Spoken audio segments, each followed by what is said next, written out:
खुद के लिए फैसले ले सकने का पावर, अपने लाइफ पे कंट्रोल, चॉइसेस करने का पावर। कोई भी अगर किसी पे आश्रित है, अगर एक छोटा बच्चा है अपनी सर्वाइवल के लिए किसी पे आश्रित है, गार्जियन पे, पेरेंट्स पे, तो ये बहुत ताकीद है कि वो जो है अपने लिए बहुत इंडिपेंडेंट नहीं होता है फैसले लेने के लिए। हो सकता है कि वो उसके साथ बहुत सख्ती भी की जाती हो, जो कि सही नहीं है, लेकिन वो प्रतिकार नहीं कर सकता है। इसी तरह के एग्जाम्पल जो है महिलाओं के साथ भी है, जब वो खुद के लिए सक्षम नहीं रहती है, दूसरों पे अपनी सर्वाइवल के लिए डिपेंड करती है, तो वो एम्पावर्ड नहीं हो पाती है। तो अब हम लोग अगर इस टॉपिक पे बात करें कि नेशन के डेवलपमेंट के लिए करते हैं, वहाँ फिर हमारी स्थिति गड़बड़ हो जाती है, जो चिंतनीय हो जाती है। तो दोनों ही परिस्थिति हमारे भारत में हुई। बीच काल का ऐसा रहा, जैसा बहुत लोगों का उद्बोधन में आया भी है, कि हमारा ग्राफ गिरा, और हमारे ग्राफ गिरने में हमारे शिक्षा पर भी असर पड़ा।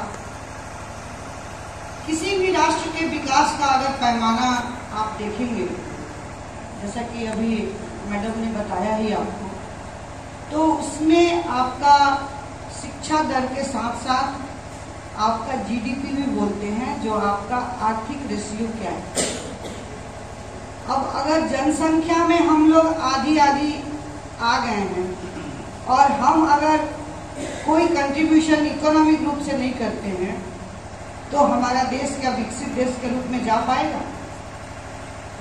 तो ये सोचकर खुश नहीं होना है कि लोग हम लोगों के लिए ताली बजा रहे हैं।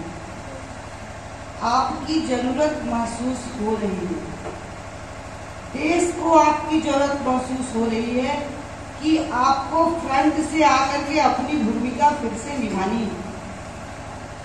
इसलिए कि आपको सिर्फ घर में रख करके, पूजनीय बना करके या शोषित भी बना करके देश को विकसित नहीं किया जा सकता।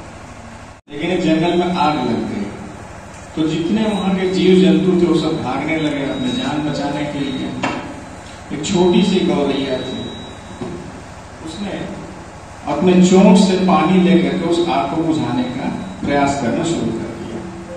तो एक बड़ा सा अजगर था, उसने देखा और उसने पूछा कि जब सारे जीव जंतु, बड़े बड़े जानवर जंगल से अपनी जान बचाने के लिए भाग रहे हैं और जंगल में जब आग लगी है, तो तुम्हारी ये छोटी सी कोशिश किस काम आएगी?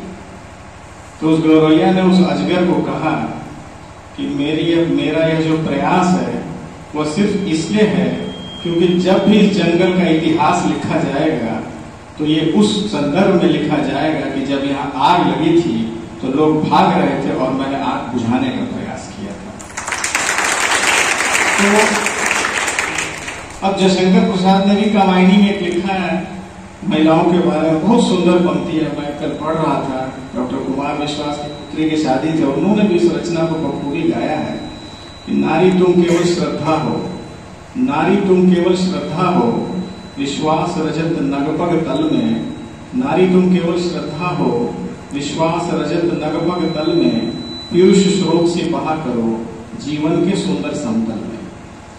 तो जैसा अंचलाधिकारी मैडम ने कहा कि लाइफ में, देश में एसेट्स और लाइबिलिटीज दोनों हैं, तो महिलाओं को सिर्फ एसेट्स बन के नहीं रहना, लाइबिलिटीज बन के नहीं रहना है, उनको पुरुषों के साथ एसेट क्रिएशन में भी ध्यान देना है। तभी हमारे देश का जीडीपी आगे बढ़ेगा और प्रधानमंत्री जी की जो सोच है विकसित भारत की परिकल्पना को हम पूर्ण कर पाएंगे। आदरणीय सुशीला टुडू मैडम ने भी जो कहा कि आपको अपना ध्यान शिक्षा की ओर लगाना है। अगर आप शिक्षित होंगे, अपनी पढ़ाई पर ध्यान देंगे, तो जीवन में खुद अपने निर्णय को ले पाएंगे। और बहुत खुशी की बात है कि जितने भी हमारे शहर में स्कूल्स हैं या पूरे भारतवर्ष में आप देखिएगा शिक्षण संस्थान हैं, उसमें महिलाओं की भागीदारी सबसे अधिक है। वो किसी भी रूप में हो या कोई भी शिक्षण संस्थान हो, ये बहुत अच्छी बात होती है और हमको और हमें इसको आगे भी बढ़ाना चाहिए। जैसा डॉक्टर कविता परमार जी ने भी कहा कि आपको अपने घर से भी, चाहे आप गृहिणी के रूप में हो या सफल उद्यमी के रूप में हो या आप किसी और कार्य क्षेत्र में हो, आप जिस भी अपने कार्य क्षेत्र में कार्य कर रही हैं, कम से कम उस कार्य क्षेत्र में आप अपने आप को सिद्ध करने का प्रयास करें, सफल करने का प्रयास करें। तभी हमारा देश और हमारा राष्ट्र आगे बढ़ेगा। मैं आप सबको, चूंकि समय बहुत हो गया, मैं आपका ज़्यादा वक्त नहीं लूँगा, तमाम मंचासीन अतिथियों को, चूंकि आप लोगों ने अपने व्यस्ततम कार्यक्रम से सोना देवी विश्वविद्यालय में आज के इस महत्वपूर्ण दिवस पर आने का कष्ट किया, अपना समय दिया, मैं सबको, आप सबको आज के इस कार्यक्रम में आने के लिए अपने दिल की गहराइयों से विशेष रूप से बहुत बहुत आभार